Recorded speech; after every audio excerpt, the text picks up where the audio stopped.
आपल्या यात्रेचा काकड्याने या ठिकाणी असणारा सुंदर अशा प्रकारचा खाली बसा काका, खाली बसा काका, खाली बसा, बोल नका. सुंदर अशा प्रकारचा शेवट झालेला आहे. याचसाठी केला होता अट्टहास, शेवटचा दिवस गोड व्हावा. आपल्या पदयात्रेतील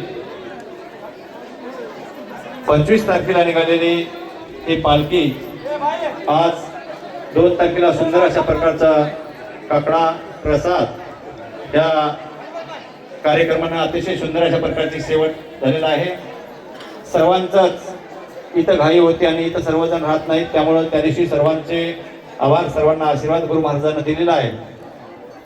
असाच तुमचा आमचा सर्वांचा जिव्हाळा अग्रेसर राहून सर्व आमच्या श्री संत बाळगीर महाराज सेवा मंडळ असेल, श्री संत जगमित्र सेवा मंडळ असेल, या दोन्ही सेवा मंडळातील आणि तसेच सर्व आपल्या राज्यातून आणि बाहेर राज्यातून आंध्र प्रदेश, कर्नाटक या सर्व राज्यातून बरीचशी मंडळी या ठिकाणी येऊन आनंद घेतलेले आहे. तुम्हा आम्हाला त्या ठिकाणी असणारा आशीर्वाद दिलेला आहे. आपल्या या चाललेल्या कार्यक्रमाचा अतिशय गोड झालेल्या कार्यक्रमामध्ये त्यांनी सहभाग घेऊन हा आनंद लुटलेला आहे. आपण सर्वांनी जेवढी गुरु महाराजांना पाहिजे होती त्या अपेक्षापेक्षा जास्त देणगी तर दिलेलीच आहे. देणगीचा काही प्रश्न नाही. आपण सर्वांनी अनमोल अशा प्रकारचं सहकार्य केलेलं आहे. रात्री सुद्धा अतिशय धावपळीने आमची ही वाडेकरी मंडळी इथं आल्यानंतर सुद्धा कुठला सीन भाग न जुमानदार, त्यांना कसलाच प्रकारचा सीन भाग नाही. दोन्ही गावचे आमच्या माळकोटा असतील, शिकाची वाडी असतील आणि त्यांना सहकार्य करणारी सर्व मंडळी असेल, त्या लेकरांना एका क्षणाची देखील विश्रांती घेतली नाही. पहाटेच्या पासून रात्री दुपारी दोन्ही तिन्ही टाइम अतिशय वेळेवर त्यासोबतच सर्व मंडळींचे आपल्याला सहकार्य केलं आहे. सहकार्याची भावना म्हणण्यापेक्षा जीवाचा हित त्यांनी करून घेतले आहे.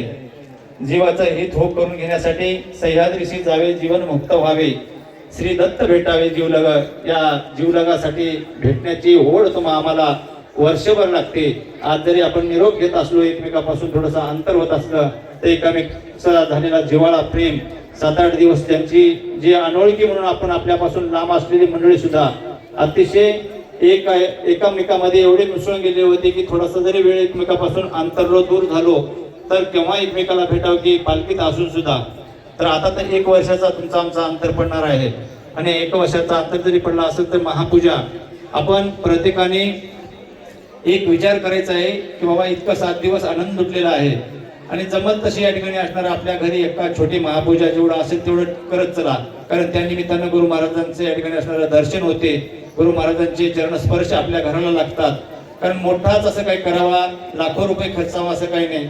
सहज बोलून घेतले तशी महाराज मी काही पहिल्यांदा फार करोडपती लखोपती लोकांच्या घरी जातो असं काही नाही. तर जी मंडळी गोरगरीब असतील, आपल्याला उदाहरण तुम्हा आम्हाला समजावं याच्यासाठी आपल्याला संत समर्थ बाळगीर महाराजांच्या जीवनचरित्रामध्ये रणोमाईचा खूप सुंदर असा दृष्टांत तुम्हाला आम्हाला ऐकायला मिळाला. कितीही गरीब जरी मंडळी असली तरी सर्वांच्याच घरी गुरु महाराज येतात आणि तेव्हा सुद्धा मागे सुद्धा कार्यक्रमाच्या निमित्तानं फिरलेत. सर्वांना विनंती आहे, कुठलंही या ठिकाणी असणारं आपल्या संसाराच्या या ठिकाणी असणाऱ्या तडजोडी आहेत, अडचणी आहेत, तरी देखील जे आपण बोललेले आहात ते या ठिकाणी असणारे या वर्षाची देणगी शक्यतो होईल तेवढं लवकर त्यांच्याकडं सुपूर्द करावं. आपल्या गावात ते येतील इथपर्यंत वाट बघू नका, कारण आपल्याला काम चालू आहे, काम खूप जोमामध्ये काम चालू आहे. हे 7-8 दिवस गेले म्हणजे महाराजांचा जीव इकडे सुद्धा या ठिकाणी असणारा तुमच्या आमच्यात मिसळून गेला, पण सगळं या ठिकाणी असणारं ध्यान त्यांचं त्या ठिकाणी चालू असलेल्या कार्यक्रमाकडे, तिथे असलेल्या बांधकामाकडे आणि तिथं 28 मध्ये आपल्या होत असलेल्या कार्यक्रमाकडे त्यांचं पूर्ण ध्यान आहे. त्याच्यामुळं तो कार्यक्रम काल त्यांनी तुमच्या आमच्या सर्वांच्या जीवावर म्हणले की बाबा आता माघार नाही, तो कार्यक्रम यशस्वी म्हणजे यशस्वी सर्वांच्या सहकार्याने झालाच पाहिजे. त्याच्यामुळे कुठलीही या ठिकाणी असणार आता माघार नाही. कारण एकदा बोलल्यावर, कारण सद्गुरू संत समर्थ बाळगीर महाराजांचे वंशज असल्या कारणानं एकदा बोललेला शब्द कधी माघार घेत नाहीत. कारण माघार घेणं आमच्या या ठिकाणी असणाऱ्या परंपरेला शोभेचं नाही. कारण तिथं फक्त एकच गोष्टीच्या या ठिकाणी असणार होते की बाबा इतर संप्रदायाच्या कार्यक्रमाचे हे काय आहे, तरी सर्वांनी त्या गोष्टीकडे विचार केलेला आहे. त्या ठिकाणी गजर हे तुमच्या आमच्या नामाचाच होईल. आणि त्या येणाऱ्या लोकांचं काहीतरी भाग्य असेल. जरी आपण म्हणत असलो नावलौकिकता झाली असेल, त्यांचं या ठिकाणी असणारं सगळं जगभर जरी नावलौकिकता झाला असेल, तर त्यांना कदाचित गुरु महाराजांचं, आमच्या बाळगीर संत समर्थ बाळगीर महाराजांचं दर्शन घ्यायचं असेल म्हणून ती मंडळी कदाचित इथे येत असतील. त्यामुळे या ठिकाणी असणारं आपण त्यांना फार मोठं या ठिकाणी असणारं म्हणायचं काही नाही. त्यांच्या संप्रदायाप्रमाणे कदाचित मोठे असतील, त्यांनी नावलौकिकता केली असेल, पण आमच्या अनादी काळापासून चालत असलेल्या आनंद संप्रदायाला कुठलंही या ठिकाणी असणारं काही होणार नाही.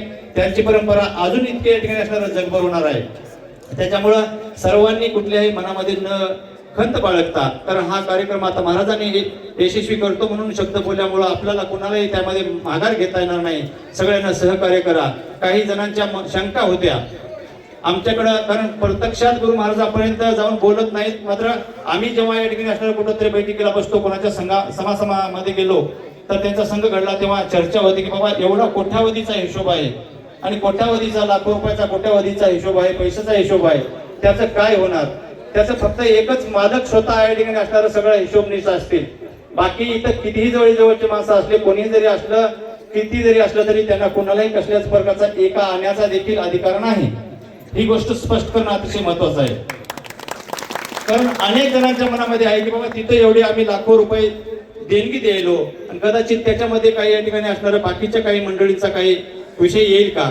तशा प्रकारचं कुठलंही काही होणार नाही. आम्ही सगळेजण जाणतो, ज्यावेळेस महाराजांना किंवा कुठल्याही या ठिकाणी असणाऱ्या संतांना गादीवर बसायचं असते, त्यावेळेस त्यांनी सर्व अंगाला भस्म लावून या ठिकाणी असणारं ती गादी विराजमान होत असतात. जर कुणाला त्यातला एक आणा आपल्या संसाराला लावला तर त्याचं सुद्धा भस्म होल्याशिवाय राहणार नाही. कोणीही असू द्या, या असणाऱ्या जे परमार्थ आहे, या परमार्थाच्या मार्गातला किंवा आमच्या या गादीतला किंवा सद्गुरू संत समर्थ बाळगीर महाराज वडगुंपा इथला एक आणा जरी आमच्या कुणाच्याही संसाराला लागला तर राखरांगोळी झाल्याशिवाय राहत नाही. ही असणारी स्पष्टता तुमच्या पुढे करतो, कारण बऱ्याच जणांच्या शंका आमच्याकडे होत्या. त्यामुळे सर्वांनी लक्षात घ्यायचं, कुठल्याही मनामध्ये भेदभाव ठेवायचा नाही. सर्वांनी सहकार्य करा. खूप अशा प्रकारचं सर्वांचं सहकार्यामुळे हा कार्यक्रम यशस्वी झाला आणि सर्वांचं मनपूर्वक आभार, धन्यवाद. सर्वांना गुरु महाराजांचा आशीर्वाद. आपण सर्वजण एकत्रित राहून अशाच प्रकारचे कार्यक्रम यशस्वी करू. काल म्हणल्याप्रमाणे 28चा कार्यक्रम नियोजन करायचं म्हणलं तर खूप मोठं या ठिकाणी असणार आपल्याला नियोजन लागते. त्या पद्धतीच्या बैठका होतील. प्रत्येक गावापर्यंत या माध्यमातून निरोप सांगायचा आम्हाला की ज्या वेळेस महाराजांनी बैठक बोलवतील, पुढचं नियोजन करण्यासाठी कमीत कमी आपल्याला एका महिन्याला एक बैठक, अशा प्रकारच्या बऱ्याचशा बैठकी घ्याव्या लागतील.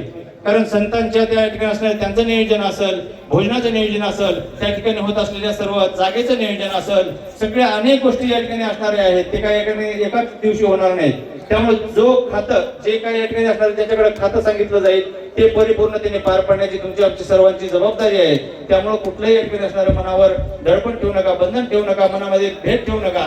तुमच्या आमच्याकडे काही शंका कुशंका असतील तर सरळ सरळ महाराजापाशी जायचं, बाबा हे ह्याच्यामध्ये असं करू का, आपण सर्वांनी सांगायचं, जेणेकरून आपल्याला पुढे त्याच्यामध्ये मार्ग काही वेगळा काढता येईल. महाराज गोष्टीवर ते विचार करतील आणि कार्यक्रम तुमच्या आमच्या सर्वांच्या सहकार्यानं, गुरु महाराजांच्या आशीर्वादानं, ज्यांच्याकडे या ठिकाणी असणार आपण हे सगळं मागितलंय त्या जगद्गुरु दत्तात्रय प्रभूच्या आशीर्वादानं तो देखील कार्यक्रम अतिशय सुंदर प्रकारे यशस्वीरित्या पार पडेल. 2028 म्हणजे 2028 मध्ये ज्या तारखेला महाराज सांगतील त्या तारखेला येणाऱ्या सर्व संत मंतांचं तुम्हाला मला दर्शन होईल आणि कार्यक्रम येथे अतिशय यशस्वीरित्या पार पडेल हे असणारे तुमच्याकडून अपेक्षा बाळगतो आणि या ठिकाणी थांबतो. जय आनंद, जय जय आनंद.